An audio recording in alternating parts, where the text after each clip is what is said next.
Muling namayagpag ang billiard sa Pilipinas. Ito ay matapos manalo si Filipino pool player Jeffrey Ignacio ng kampyonato sa inaugural Indonesia International 10-Ball Open 2024. Yan ang ulat ni Daryl Oclares.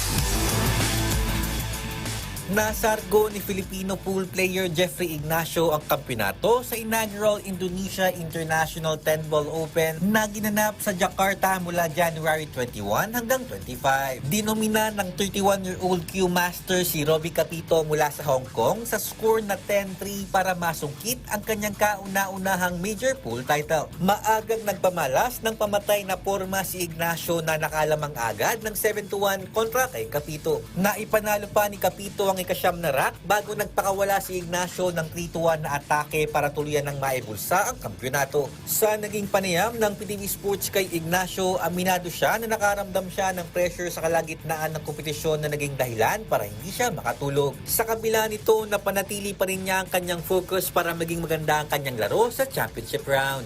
Hindi ko inaasahan na ganitong kaganda ilalaro ko. Sobrang talagang parang yung adrenaline lumabas sa katawan ko, hindi ko na alam. Basta yung kilos ko nag-iba na.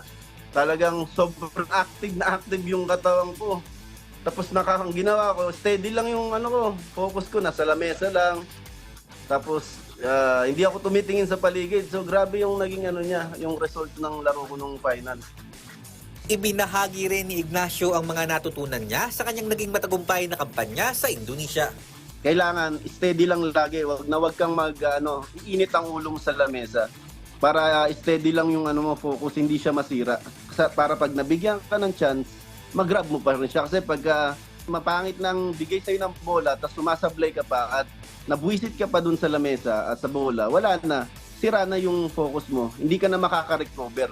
Yun ang natutunan ko na pwede ka palang manalo kahit anong sama ng laro mo.